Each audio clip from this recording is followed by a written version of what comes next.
Hola y bienvenidos a un nuevo video de los que complementan la información de nuestras clases virtuales. En esta ocasión vamos a hablar de...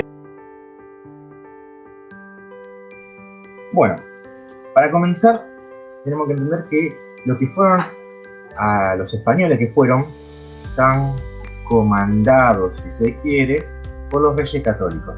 Los reyes católicos eran justamente representando la fe católica, los exponentes de esta fe y los que buscaban propagar esta fe. ¿Por qué se lo denominó reyes católicos? Porque ellos en una gran campaña, cuando se fusionaron, ¿no?, para estos dos reyes, lograron expulsar a los moros, lograron expulsar a los musulmanes, ¿sí?, de toda la península ibérica. Cuando dicen no hay moros en la costa, están refiriéndose a esa época donde los moros, los musulmanes que venían de África, accedían a la costa y empezaron a adentrar en el territorio ibérico. Entonces, cuando no había moros en la costa, está todo tranquilo. Ya saben de dónde es el origen de esa. El Papa les concede lo que se denomina el patronato. Luego se conoce más como el patronato regio, que es más impositivo todavía. En esta imagen vamos a ver lo que es el regio patronato indiano. Un juego de palabras en la ubicación más que nada. Y el patronato en sí, el patronato era la potestad que le daba al Papa, o sea, la capacidad que el Papa les concedía a los reyes para que ellos evangelizaran en nombre de la Iglesia, ¿sí? Recuerden que la Iglesia es una institución que no tiene un reino fijo. La Iglesia es la Iglesia y todos los reinos, son católicos o no, dependen de esa Iglesia, ¿sí? Entonces, el patronato era: yo te doy el poder de que vos puedas evangelizar en nombre de la Iglesia, que puedas crear diócesis. Para el que no sabe lo que es una diócesis son territorios evangelizados, como si fuera una intendencia religiosa, ¿sí?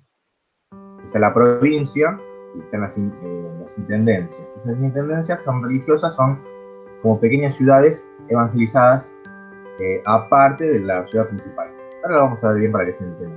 La diócesis es un territorio aparte de lo oficial evangelizado, obviamente por la Iglesia. Entonces el Papa le dio este poder a los reyes católicos, más católico todavía, ¿sí? Podían ellos crear territorios, evangelizar, incluso podían nombrar a ciertas jerarquías del obispado. Por ejemplo, los obispos eran solo nombrados por el Papa. Acá algunos sacerdotes podían ser nombrados por el rey. El rey tenía la potestad, la reina por supuesto, la potestad de ellos nombrar a una carga jerárquica eclesiástica, y de hecho ellos podían nombrar en nombre de la Iglesia, cosa que ningún rey podía.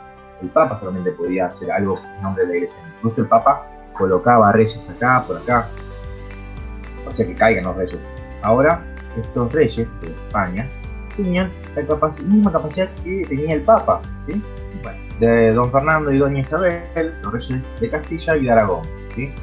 Acá, supuestamente en esta imagen representativa, se le está dando lo que se denomina la potestad católica, se convierte en los reyes católicos, ¿sí? Esto parece una pavada, pero era muy importante. Ningún otro rey les habían dado, hasta el momento, en algunas ocasiones se había ocurrido, pero en este momento no había ocurrido, incluso durante esta batalla contra los musulmanes. Esto era un hecho bastante importante, le daba mucha autoridad a los reyes. De hecho, es una autoridad que después sobrepasa la de la Iglesia y juega en contra, ¿sí? Bueno, con los colonizadores fueron personas también de la Iglesia, del clero secular y del clero regular. El clero es la Iglesia, ¿sí?, para que quede claro. El clero secular es el clero que siempre está en las ciudades oficiales, como en Roma o en las iglesias más importantes, ¿sí? Por ejemplo, los líderes del clero secular son los obispos y los arzobispos, que son nombrados únicamente por el Papa, ¿sí? Y nada más. El rey acá no tiene injerencia, ni siquiera con el patronato. De esto dependen el resto de los sacerdotes. Son como una especie de alto clero, ¿sí? Son como los chetos de los sacerdotes, ¿sí? Y después lo más humilde, la clase popular de los sacerdotes, está en el clero regular, que es de bajo nivel para el pobre, ¿sí? Está como el clero cheto y el clero popular, ¿sí? Los abades son líderes de ciertas abadías, por eso son abades, ¿no? Lugares donde las órdenes se manejan de manera, utilizan sus propios métodos, sus propias reglas, todos en la fe católica, obviamente, fe cristiana, pero se manejan de diferentes maneras. Entonces los conventos, los monasterios, hacen que cada uno tenga su propia reglamentación y se manejen y le deban fidelidad solo a su líder o a su abad. Muchos de estos sacerdotes y órdenes, porque no solo fueron la iglesia oficial, sino que estas órdenes que se manejaban con sus propios reglamentos, que eran muchos, también fueron con sus propios reglamentos y sus propios intereses a colonizar, mejor dicho, a evangelizar en las colonias, ¿sí? Muchos aprendieron los lenguajes de los nativos. ¿Por qué? Porque si ustedes recuerdan que nosotros hablamos durante la conquista del Caribe, se le leía la Biblia a la gente en español, a los pueblos originarios se le leía en español, y ellos de español no sabían nada. Entonces, como no aceptaban la palabra porque no entendían de qué estaban hablando, eran castigados. Una barbaridad. Entonces, estos monjes, estos frailes, buscaban aprender el lenguaje de los nativos, porque había muchas, si quiere, muchas lenguas. El territorio está dividido por varias comunidades que a veces tenían su propio lenguaje. Entonces aprendían incluso varios lenguajes un mismo monje para poder evangelizar o llevar la palabra de su fe, ¿no? Claramente, a los diferentes pueblos de manera pacífica, que entendieran de qué están hablando, no que se le impusieran a los golpes y prender los fuegos porque no entendían nada. Entre estas órdenes, la más importante fue la jesuita, ¿sí? La orden de los jesuitas fue abarcando la mayor parte del territorio de todos estos pueblos de regular, ¿sí? de estas misiones. Todos estos jesuitas ahondaron muy profundamente en la evangelización pacífica de los pueblos nativos, y esto vamos a ver que más adelante los va a favorecer mucho, incluso más que al encomendero que se le encargan que exploten a los nativos, ¿sí? Franciscanos, que son otra orden, fundaron escuelas porque la educación estaba a cargo de la iglesia en ese momento, ¿sí? Y esta, por ejemplo, es la Universidad de Córdoba, la primera universidad en el territorio argentino, que estuvo fundada por los jesuitas, ¿sí? Ahora vamos a ver lo que se denominó sincretismo. ¿Por qué? Porque tenemos que entender que los pueblos originarios tenían su propia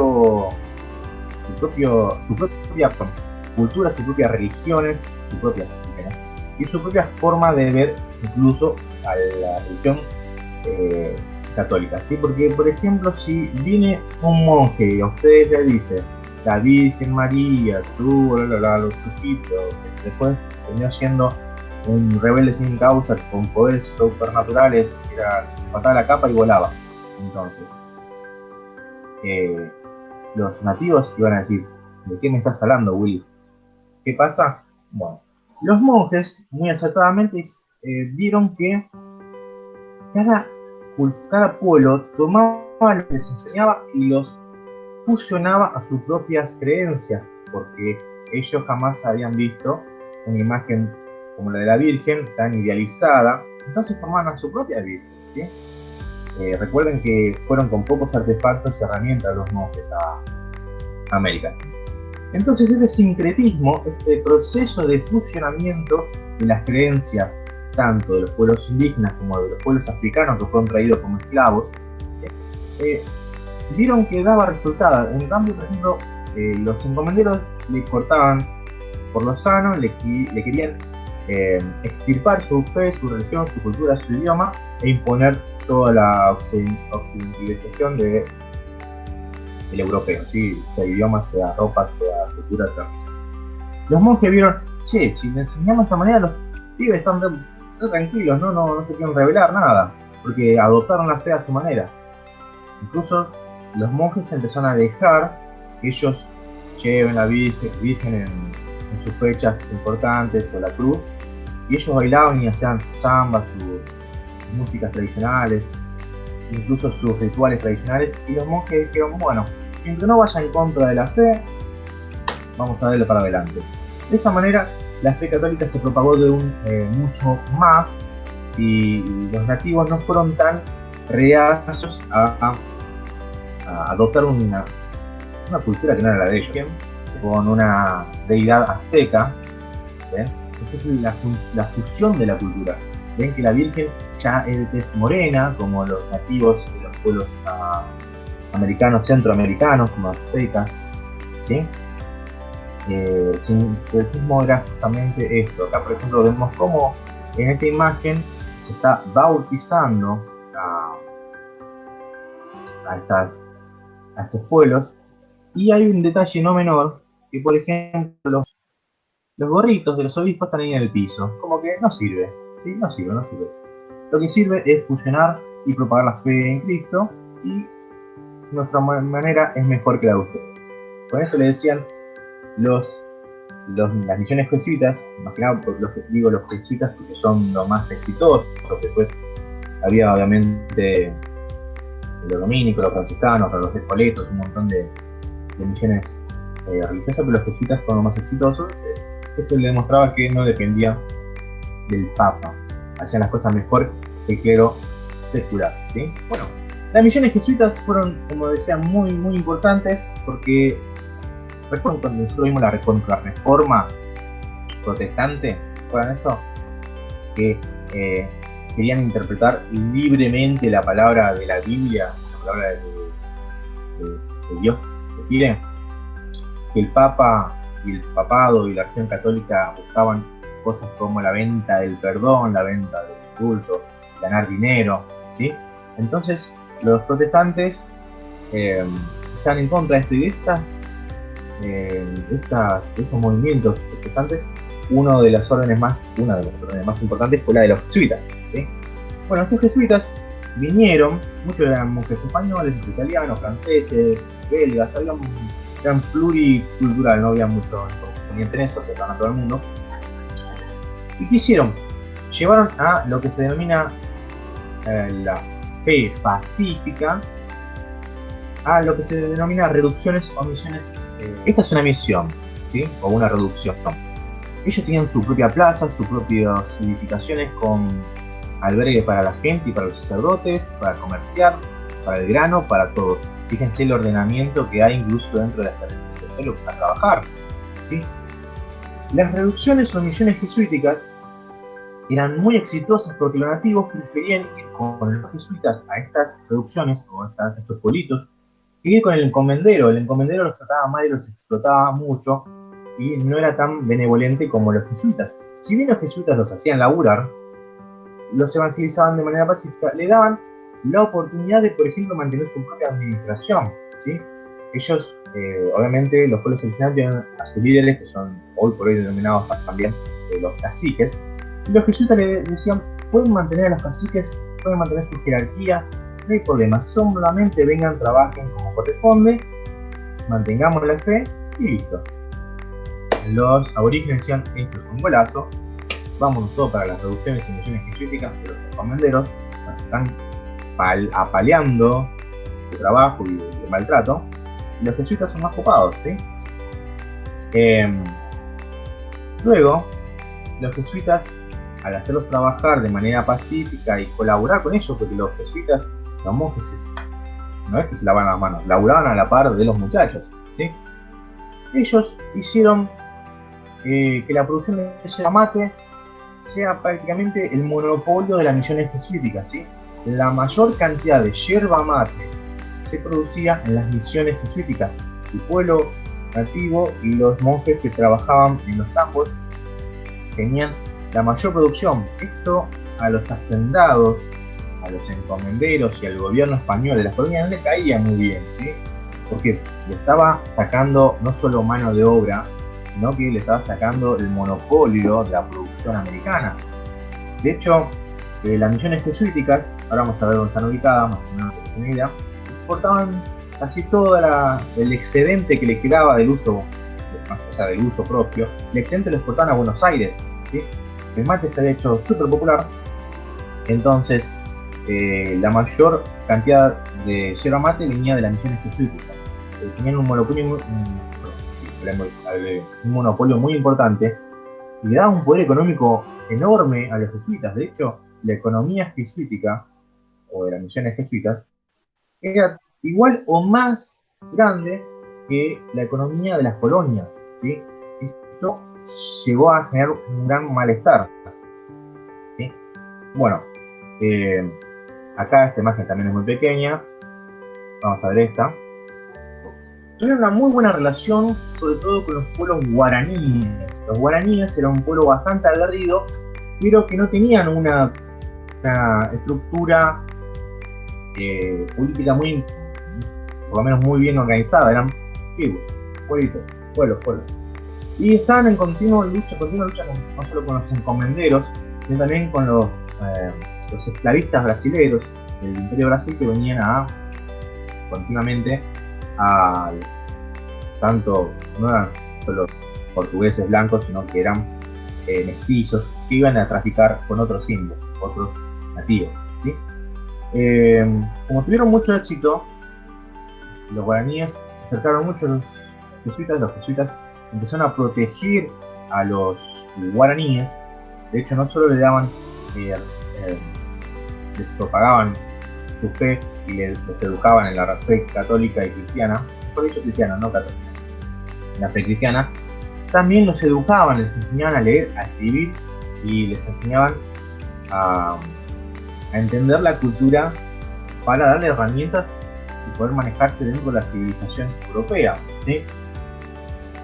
Los jesuitas lograron, probablemente habían ganado mucho poder económico, que a los nativos no se le cobre el tributo que tenían que pagarle a la corona, ¿sí?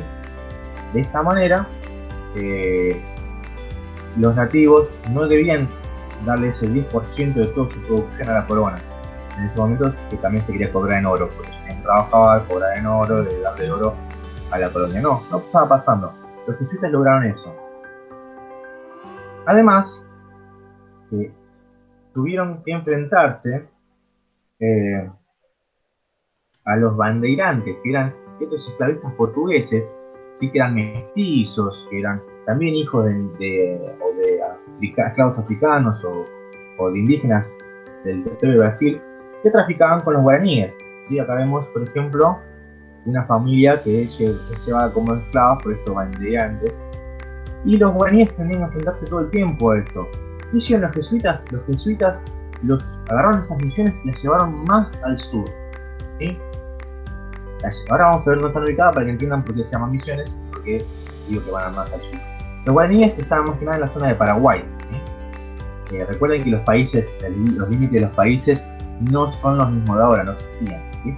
Entonces, estos bandeirantes que iban a esclavizar o atrapar esclavos para la producción de la colonia portuguesa, del Brasil, ¿sí? Se sentían más protegidos con los jesuitas. Los jesuitas que hicieron, llevaron las misiones más al sur, al territorio argentino, al territorio uruguayo, ¿sí? Y desde ahí no solo le daban lo mismo, cultura, educación y fe, sino que lo empezaron a entrenar y a armar para que se puedan defender, ¿sí? Hicieron que los guaraníes se pudieran defender de estos esclavistas. De esta manera, ya primero la colonia española no lo vio con malos ojos porque en Portugal era una competencia, y fue perfecto. Pero después vio que estaba armando a sus nativos, los jesuitas, y esto fue considerado por los españoles como un peligro latente. ¿Qué quiere decir esto? Bueno, se está armando a los nativos porque obviamente los jesuitas nos dan una patada donde no nos da el sol y nos sacan todo el territorio. Bueno, vamos a ver dónde estaban las misiones jesuíticas, ¿sí? Las misiones jesuíticas.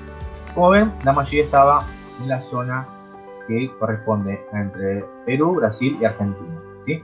Por eso la provincia de Misiones se llama Misiones, por las misiones o reducciones jesuíticas, ¿sí?